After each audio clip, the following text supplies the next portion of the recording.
Hello guys, मेरा नाम है Rishikesh Mishra and welcome to a channel Le amicus.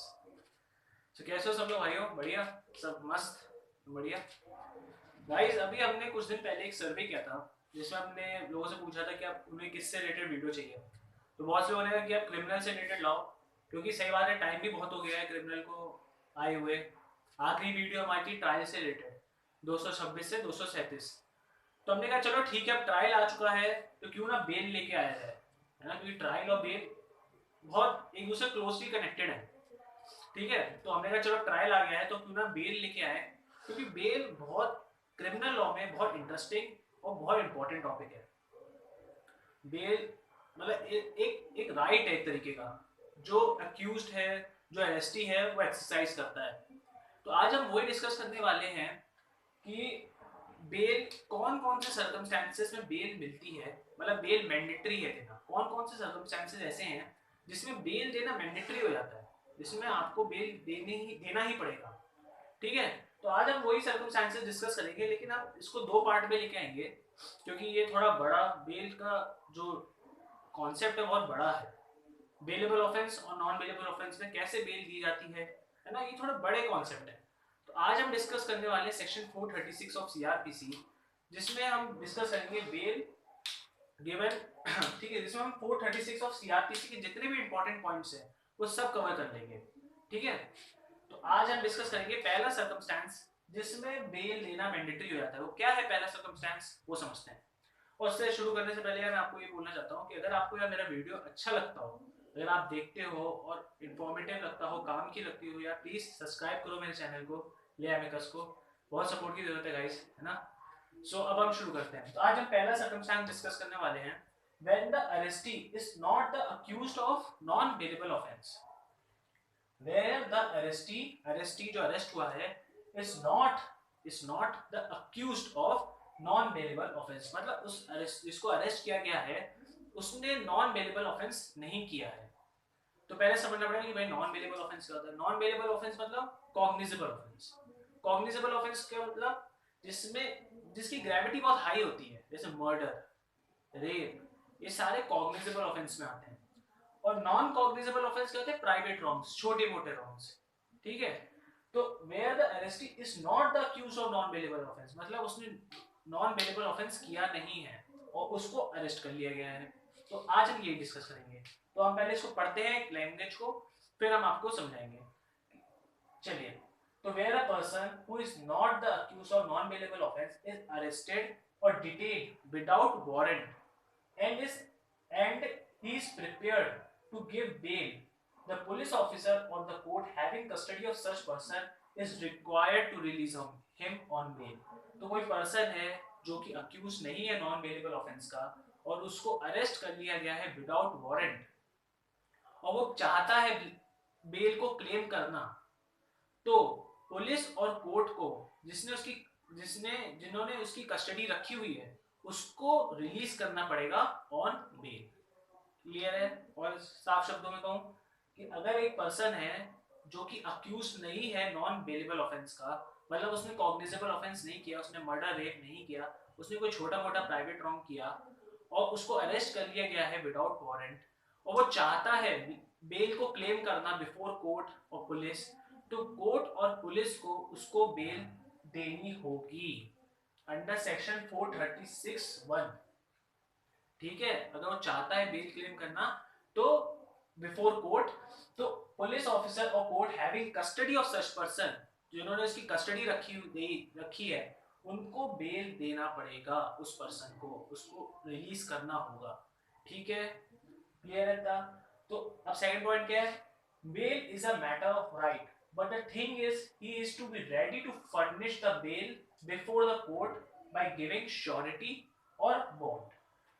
Bell एक मैटर ऑफ राइट है, डिस्क्रिशन पे नहीं कि कोर्ट चाहेगा तो देगा, पुलिस चाहेगी तो देगी, एक ये मैटर ऑफ राइट है। तो इस सर्कमस्टेंसेस में ये एक मैटर ऑफ राइट है उसका, अक्यूज्ड का, कि उसे बेल मिलनी चाहिए, उसे मिलेगी ही मिलेगी। तो क्या, लेकिन the thing is he is ready to furnish the bail, वो रेडी होना चाहिए to furnish the bail before the court. ठीक है, under section 436(1). By giving surety, surety उसको श्योरिटी देनी पड़ेगी, अगर वो बेल चाहता है तो उसको श्योरिटी देनी पड़ेगी। श्योरिटी क्या होता है? श्योरिटी मतलब गारंटी, कि आपके बिहाफ पे कोई दूसरा इंसान आपकी गारंटी ले रहा है कि ये भाई जो भी करेगा सही सही करेगा, अगर आप इसको बुलाओगे कोर्ट में तो ये सही टाइम पे पहुंच जाएगा, अगर, है ना, तो श्योरिटी क्या है, कोई आपकी गारंटी ले रहा है, ठीक है। तो आपको एज अ गारंटर इसको लाना पड़ता है कि ये मेरी गारंटी लेंगे, तो आप अगर ये लेके आते हो तो आपको बेल दे दी जाती है, ठीक है। और दूसरा कॉन्सेप्ट होता है बॉन्ड, वो हम समझेंगे अभी थोड़ी में, पहले हम ये पढ़ेंगे। थर्ड पॉइंट है the right to be release on bail under the above rule, that is section 436(1), जो अभी हमने डिस्कस किया, can not be nullified indirectly by fixing too high the amount of bond or bail bond to be furnished by the person seeking release। अगर मान लो कोई इंसान है जो श्योरिटी नहीं ला सकता, मान लो कोई गरीब इंसान है जो श्योरिटी भाई नहीं क्लेम कर सकता या श्योरिटी किसी को एज अ श्योरिटी नहीं ला सकता, तो कोर्ट क्या करती है, उसको बॉन्ड के उस पे रिलीज कर देती है। तो इसका एक कॉन्सेप्ट है जो ये लिखा है, inability of the accused to seek bail with surety for a week could be ground to presume that he is indigent। indigent का मतलब क्या होता है गाइस? indigent मतलब गरीब, पुअर। तो अगर कोई इंसान है जो एक हफ्ते तक कोई श्योरिटी नहीं ला पा रहा है, इस केस में नॉन बेलेबल ऑफेंस में अगर वो अक्यूज नहीं है और वो श्योरिटी नहीं ला पा रहा है एक हफ्ते तक, तो कोर्ट ये प्रिज्यूम कर लेगी कि भाई ये इंसान इंडिजेंट है, ये गरीब है, ये पुअर है, ये नहीं ला सकता। तो क्या करेगी कोर्ट? उसको बॉन्ड पे रिलीज कर देगी, बॉन्ड मतलब थोड़ा बहुत पैसा ऐसा लेके उसको रिलीज कर देगी, ठीक है। अब ये इससे एक रूल निकला कि the right to be released on bail under the above rule section 436(1) cannot be nullified indirectly by fixing too high amount of bond। ऐसा नहीं है कि कोर्ट ने कहा कि पहले 2 लाख रुपए दो तब रिलीज करेंगे, ऐसा नहीं हो सकता। मतलब आपने उसका राइट ही नलिफाई कर दिया, ये उसका राइट है, इसका अधिकार है, आपको रिलीज करना पड़ेगा। अगर वो छोटा मोटा अमाउंट देना चाहता है तो आपको उसको उस बॉन्ड को एग्जीक्यूट करके आपको उसको बेल देनी ही होगी। लेकिन अब कोर्ट ऐसा भी कह देती है कि भाई पहले तुम 2 लाख रुपए दो फिर मैं तुम्हें बेल दूंगा, तो ये क्या होता है? गलत है। ये क्या है? गलत है। तो एक केस था Sandeep Jain versus NCT Delhi 2000 supreme court. इसमें कोर्ट क्या कहती है कि भाई 2 लाख रुपए दो मुझे, तब मैं तुम्हें बेल ग्रांट करूंगा ऑन बॉन्ड, ठीक है। तो इसमें सुप्रीम कोर्ट क्या कहती है कि भैया ये जो आपने अमाउंट बोला है बेल का 2 लाख रुपए, ये बहुत हार्श है, बहुत गलत है। तो ऐसा अमाउंट आप फिक्स नहीं कर सकते जो बेचारा अरेस्टी और अक्यूज दे ही नहीं पा रहा, जो बेचारा अरेस्टी नहीं दे पा रहा है, तो ऐसा अमाउंट आप नहीं फिक्स कर सकते, ठीक है। तो इसी से कॉन्सेप्ट है सेक्शन 441 सीआरपीसी, इसमें यही बोला गया है कि amount of every such bond shall be fixed with due regards to the circumstances of a case and shall not excessive, ठीक है। तो ये सेक्शन 441 यही कहता है कि एक्सेसिव नहीं होना चाहिए, सर्कमस्टेंसेस के हिसाब से आपको उसका अमाउंट फिक्स होगा और फिर उसके बेसिस पे बेल ग्रांट करी जाएगी। अमाउंट एक्सेसिव नहीं होगा कि बेचारा वो राइट ही नहीं फर्निश कर पा रहा अपना इंसान, तेरा भाई अमाउंट ही 2 लाख है मैं कैसे दूंगा, तो मैं बेल कैसे लूं? Bail is a matter of right, ठीक है। क्लियर है कॉन्सेप्ट? ये समझ में आया? ये समझ में आया कि inability of the accused to seek bail with surety for a week could be a ground to presume that he is indigent। अगर वो श्योरिटी नहीं ला पाता एक हफ्ते तक, वो इंसान जिसको पकड़ के रखा है, ठीक है, अक्यूज्ड को पकड़ के रखा है, वो श्योरिटी नहीं ला पाता एक हफ्ते, तो उसको इंडिजेंट माना जाएगा और उसको बॉन्ड पे रिलीज कर दिया जाएगा, ठीक है। ये कौन सा सर्कमस्टेंस डिस्कस कर रहे हैं अपन? Where the arrestee is not the accused of non bailable offence, उसने नॉन बेलेबल ऑफेंस नहीं किया है, ठीक है। मतलब उसने कॉग्निजेबल ऑफेंस नहीं किया है, उसने कोई छोटा मोटा रॉन्ग किया है, छोटी मोटी प्राइवेट रॉन्ग करी है, गलती करी है और उसको उस पे उठा के लिया है विदाउट वारंट और उसको डाल दिया जेल में, तो वो बेल जो ले रहा है वो इसके थ्रू लेगा, 436 के थ्रू वो अप्लाई करेगा बेल के लिए, ठीक है। क्लियर है? और वो उसका मैटर ऑफ राइट है, वो जैसे ही बेल अप्लाई करेगा पुलिस को छोड़ना पड़ेगा ऑन श्योरिटी और बॉन्ड। क्लियर है कॉन्सेप्ट? ठीक है। फिर मैं 2 हाई अमाउंट बता दिया, केस बता दिया, उसका सेक्शन भी बता दिया 441 का। 442 भी कहता है, 442 कहता है कि हाई कोर्ट और सेशन कोर्ट उनका अमाउंट डिक्रीज भी कर सकती है। अगर आपने मान लो 50,000 रुपए मांगे वो नहीं दे पा रहा, तो हाई कोर्ट सेशन कोर्ट उसके अकॉर्डिंग डिक्रीज कर सकते हैं कि जितना आप दे पाओ 20-30, है ना। देयर इज, अब ये कॉन्सेप्ट समझो, ये वाला point, there is no specific, black लिखता हूं ताकि आपको ज्यादा अच्छा क्लियर दिखे, ये वाला पॉइंट कि there is no specific provision for appeal against refusal to grant bail under section 436(1). The high court और session court can be moved for bail under section 439। कहने का मतलब ये है कि आप इसमें 436(1) में कोई अपील का प्रोविजन नहीं है कि आपको बेल नहीं मिली तो आपने अपील कर दी, अपील का कोई प्रोविजन नहीं है। लेकिन एक प्रोविजन है सेक्शन 439 जिसके अंडर आप फिर से बेल फाइल कर सकते हो और मूव कर सकते हो हाई कोर्ट और हाई कोर्ट और सेशन कोर्ट। तो वहां पे हाई कोर्ट और सेशन कोर्ट आपको बेल दे सकती है। तो अगर 436(1) में नहीं आपको मिल रही बेल तो आप 439 में जा सकते हो। ठीक है, क्लियर है? कहाँ? सेशन कोर्ट और हाई कोर्ट। अब समझिए 342 आईपीसी। 342 आईपीसी ये कहता है इलीगल डिटेंशन।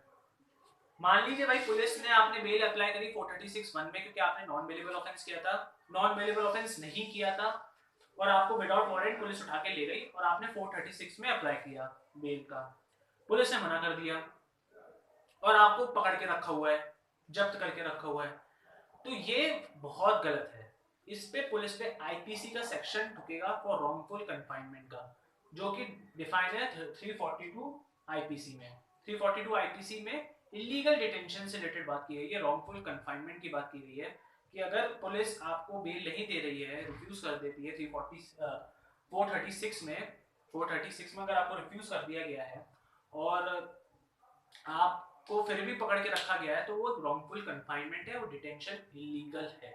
ठीक है, तो आप 342 आईपीसी ठोक सकते हो पुलिस पे। ठीक है, तो ये पॉइंट कवर हो गया। और मैंने आपको श्योरिटी बता दिया, बॉन्ड का मैंने बता दिया कि अगर वो नहीं फर्निश कर पाएगा 1 हफ्ते के अंदर तो उसको बॉन्ड पे रिलीज कर दिया जाएगा।